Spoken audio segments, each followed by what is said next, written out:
fatal heart impacts, past painful scars. In fact, I blast tasteful bars and pass. I back up my actions, fact don't ask, grab reactions, jacked attack with every word, then act with class as they hear me snap. I got nothing to lose, cause I fought and felt the bruise. Now I'm not the one confused, call the shots and they produce. I ain't lost, I'm finally loose, pick a new silver excuse. I need the views to boost me to a new abuse of being used. Everybody wants a piece now, y'all can rest in peace now. You're dead to me, so peace out. Remember, you're discreet out. Get ready for defeat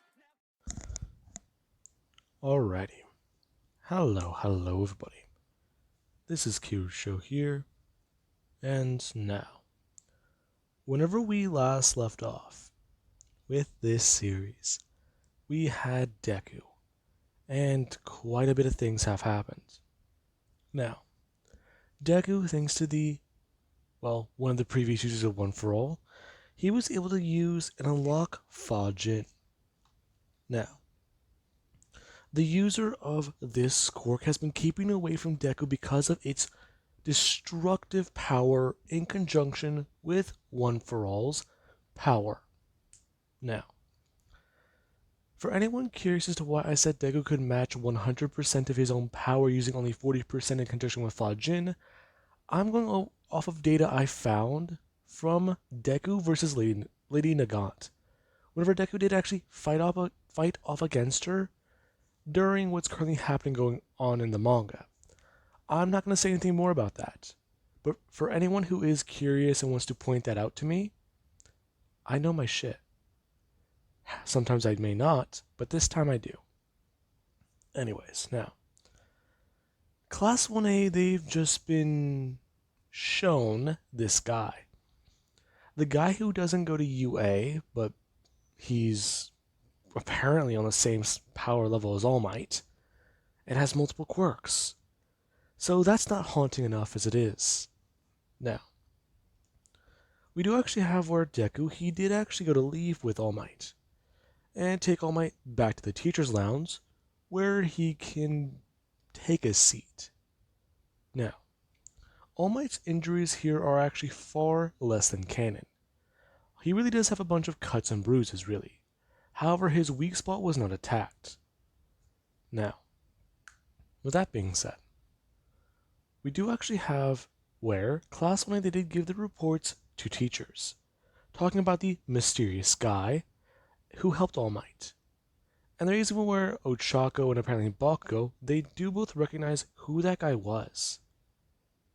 Now, we do actually have during a teacher's meeting, where everybody did stay after school, and Deku, he's currently sitting down with everybody else. Sir Night-Eye and David Shield included. As you also do actually have Melissa Shield, who is in the room. Now, all of them are talking about exactly what the boy did do, and how it was reckless, dangerous, and stupid. Now, we do even have Aizawa, who surprisingly doesn't have his face bandaged here, since he never encountered the Nomu in this timeline. Talking about how the boy, he was very powerful. And in fact, displaying his abilities to the League of Villains like he did just do, put a target on his back. That is the case, yes, Mr. Aizawa. However, I've also gained some confirmation. Confirmation? Yes, it would appear Seiso is alive. Along with that, he himself has a son. Now, we do actually cut to Deku's point of view, where the first user, he's sitting behind one of the couches, as he's still talking about how he still can't believe his brother got laid. Now, Deku is trying his best to ignore what that guy is currently saying, as some of the other One For All users are all crowding around him and at least trying to have a conversation. From their experiences with fighting that guy and at least hearing him talk, it's a fucking miracle. Now, with that being said, we do actually have Deku, who he's ignoring them and continuing on the conversation, talking about how he's very sure he's alive. Yes, that is my biggest fear about this whole situation. So All Might, Sir Night-Eye would go on saying, it would appear that your battle, it really didn't go too well. So you did fail, and that is why he's back. It would appear so. But that's just the problem. My, well, brother, I don't think he'll go down as easy next time I see him. So that's just it. I'm curious on whether or not I myself need to show. Hmm? I told Tomura Shigaraki, my, well, apparently cousin, or nephew, um, yeah, I think nephew, about what happened. I know his dad. I called him by his first name. If that doesn't tip him off along with multiple quirks, I don't know what would. He may not know that it's me, but the whole problem here is he hasn't probably heard his name in a while. I see. No. Melissa, she's just standing there kind of confused. From the entire situation she's hearing, it sounds like this is all bad. Now, Aizawa, he is also talking about how he doesn't believe that Deku should be allowed to walk around UA freely anymore. Mr. Aizawa, you do realize the damper that would put on my training. I am aware, but you can't show your face, so please wear something over it to cover it. Along with that, there is also the problem of your hair. My hair? Your hair is very distinct. I believe you should change it. Hmm? Your hair color is very unique even among the kids with quirks. So, I would recommend a color change. Hmm? Okay. I get what you mean. I've only ever seen, I think, a girl from Class 1B with green hair, but that's about it. I can't really think of anything else. I think there might be a guy in general studies or a girl. Probably even in Class 1C, but I don't know. I don't really pay attention to those people. I see. Yeah, so I'll figure that out tomorrow. Now, you actually have Miss Midnight, who does talk about how she can help him diet. I think I'll handle it on my own. Alright. Well now.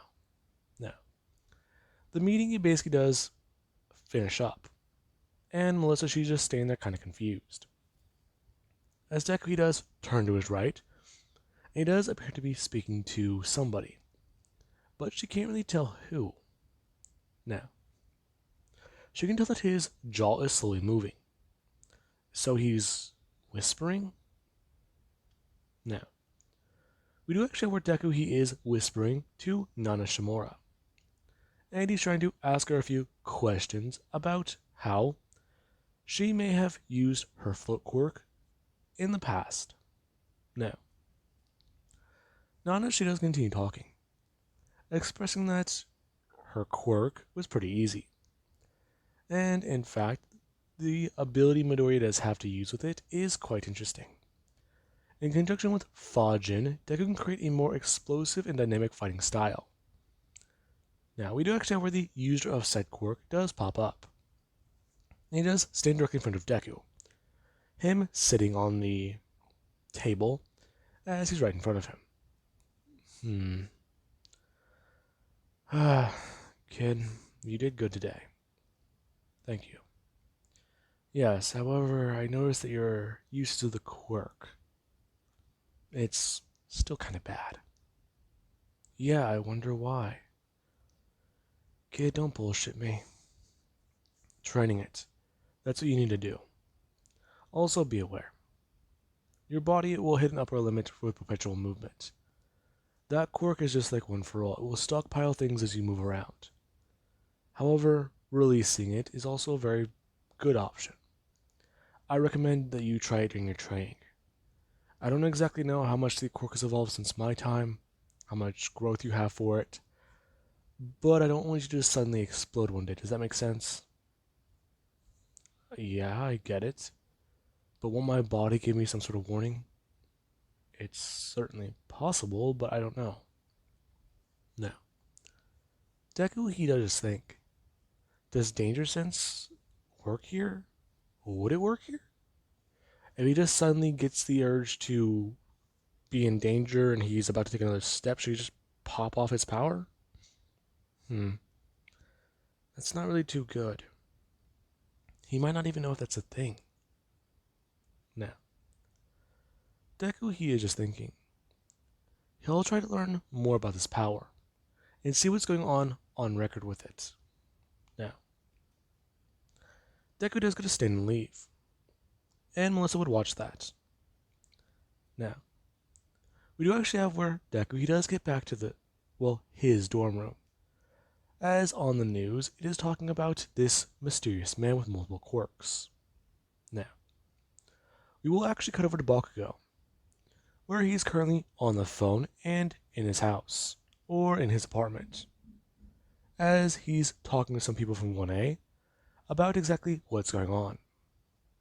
Now, they're all in a bit of a group chat, and Bakugo does talk about how the guy they saw today is named Izuku Midoriya. Really? Yeah. The guy, I grew up with him. He had a strange couple things happen to him in the past. But I went to his apartment earlier today. He wasn't there. Really, Bakugo? Todoroki does go on stating. Yeah, I don't understand it myself. But the guy did seem pretty nice whenever I met him, Ochako would go on saying. Now, you do also have Kirishima, and let's see. I would say Jiro. Or maybe even... It's basically the Baku squad. Now, everyone they're all talking. The only reason why Todoroki is here is to try and gain information about this guy. From what he's heard Baku talk about, the guy's mother's name is Inko. His father is named Hisashi. Now, Todoroki, he does put air quotes around that word in his head, since he doesn't believe that Hisashi's the father. Now, there also is actually where Bakugo, he does talk about how strange things are. The last time he saw that guy, he woke up from a coma. And he didn't really seem to be like himself. Now, we do currently have over the dorms, where Deku, he's silently eating some dinner as the users are all crowded around a table and trying to talk with him. Now, Deku, yeah, he is just thinking. He's kind of just stuck in a large house, all by himself. This place sucks. Now, Deku, he does just go to take a shower and go to get changed. As he does get out of the shower and think that he should either just work out or relax. Yue told him that Recovery Girl did tell him to take it easy, especially with the sprain in his arm. However, yeah, he should be up and fine. Recovery Girl didn't want to use her quirk because of exactly how much power she already did throw around. That old lady. She's so concerned about a broken bone. Sounds like I do this shit daily. Now, that's what Deku is thinking. And he does just go to sit down on the couch and turn on the news. As Yue, they're talking about the mysterious Nomu that came flying into the town, or that was found in the forest. Now, there is still the report going on, as we actually have where there is a knock on the door, and Deku does actually have his head go up. Now, Deku does walk over and go to open it, as you do actually have where David's shield and Melissa's shield are both standing there. Excuse me? Oh, yes, this is the right place. Hello? Exactly what are you doing here? Now, David Shield come walking in, as Deku does see a few things on the ground that look to be belongings. Yes, young man, we are going to be staying here for a while. Okay, but why? Well, the fact that you're living here all alone in a big house, that's a bit of a problem. If anything happens to you, none of us will be able to know. So we're mainly here just to keep an eye on you. Along with that, if I'm able to see you in your daily to daily life and I catch one of your episodes that's happening, I might be able to analyze your brain and even piece together a few things. So, there's also that. Okay. There's also the fact that Principal Nezu doesn't think it's very good for you to be cooped up in a house like this all day. By yourself. Alright. Anyways. So, that's why you're here? Well, along with that, there is the fact that... Yeah. It's easier for us to stay on campus and be safe. If the villains knew I was in town, they'd try and kidnap me and get them to make gear. Does that happen a lot? Surprisingly less than you would think. That's good. Anyways, now, Dave would ask Deku if he can go to pick out this large device. And Deku does look down to see it. As Deku does go to turn on one for all and then go to bend down. Now, Deku does go to pick it up, using about 5% of his power and go to walk in. As Deku does go to sit it down to the kitchen table, and David Shield tried to at least try to warn Deku not to do that.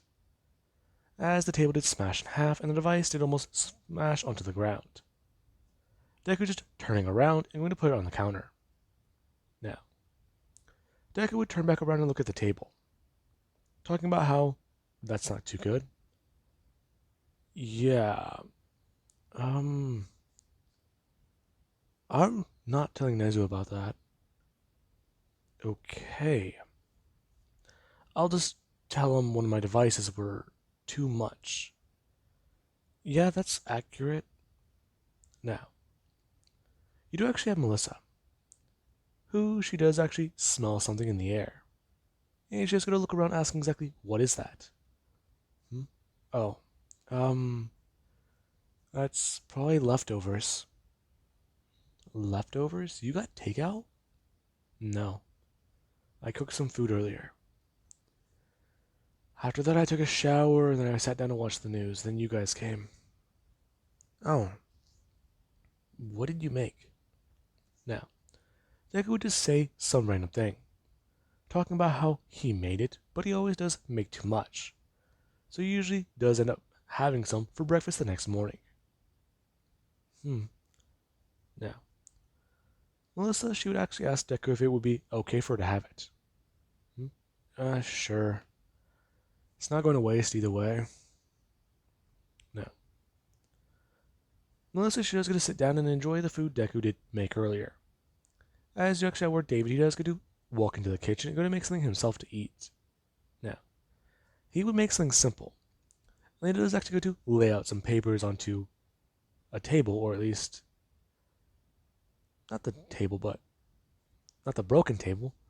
He does go to actually sit down on the couch and go to lay out papers on the table that's right there, the coffee table. And he does just ask Deku questions about his quirks. No. Deku, he does continue explaining.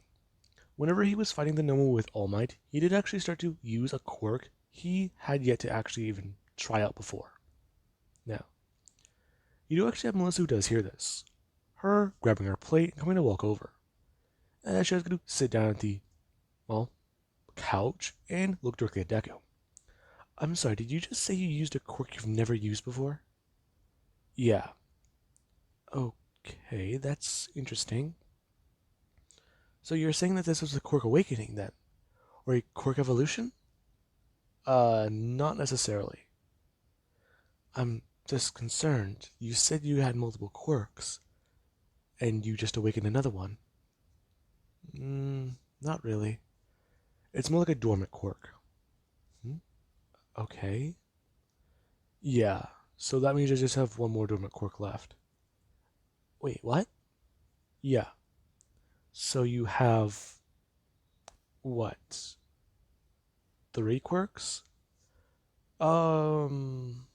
Actually more like 7? 7? Kinda. There's that along with my own quirk. Um, there's also Deku thinking this in his head.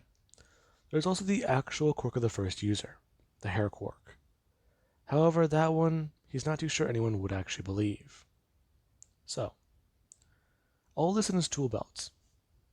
And at the same time, it's hard to really understand. The girl that's sitting to his right, her jaw is literally going to the ground. And it does just make him wonder. If this is her reaction, he does wonder what Bakugo does want to talk about. Bakugo, he has tried to call him. However, Deku, he just blocked the number earlier and decided not to answer any calls he got from Mitsuki. Now, Deku, him and the Shield family, they would actually have somewhat of a nice night. Melissa, she can tell that this guy, he's good-hearted, but at the same time, there's something off here. He's a magnificent cook and an amazing, hero if you do want to give him that title, that name. But it's just weird. This guy, he acts like he's old and wise and he knows everything. He doesn't come off as a know-it-all, though, if you get what that means. It's as if he's had enough experience to understand the situation before. Has this man seen combat in his past? It would make sense. The reason why he seems so out of place in the hero school is because he's never been in a school before. She wants to ask him many questions about his life. But is that wrong to do? The guy is trying to be emotionally detached from a lot of people. But that's not really a good thing, is it? Now, we do actually have the next morning, where you do actually have where Aizawa, he does stand there with Deku in a mirror, asking the guy exactly what is he going to do. Well, that's just it. Well, kid, I don't really know too much about this subject, but here. Him holding up a bag. As Aizawa, he does have a massive bag with hair dyes in it. Now, Deku does look at it. What colors are in there? What colors aren't in here? Okay. Now, Deku, he would just go to set the bag down on the counter.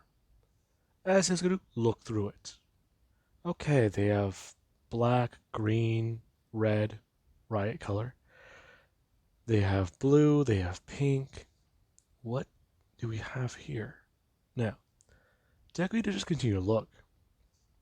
As eventually he does grab something that he does pull out and go to read. Him looking down at it before going to look up. And see Yoshi Shigaraki.